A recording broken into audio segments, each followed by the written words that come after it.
So how many of you have had intimate relationships, not sexual, intimate relationships impacted by your diagnosis? Right.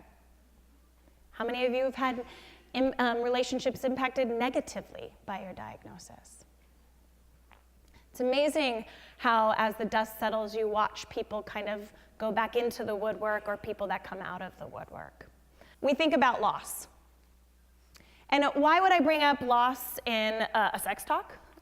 Because I think you can't talk about cancer without talking about loss. And I don't mean loss as if we all have to sit in grief, but we have to recognize the way cancer changes things for us, and that is loss. If you've had an alteration in your breast, even if you've adapted to it, you've adapted to a loss.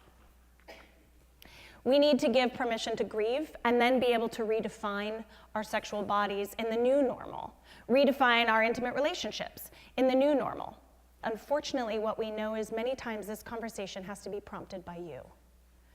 How many of you are comfortable talking about, and I'm going to say the sex word now, how many of you are comfortable talking about sex with your medical providers?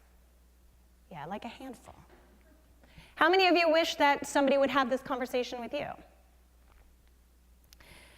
What we know is that one of the studies that showed 76% of people didn't bring up sexual function or sexual issues with their healthcare providers because they didn't believe there was anything they could do differently. That, as a provider, breaks my heart because there is always something we can do.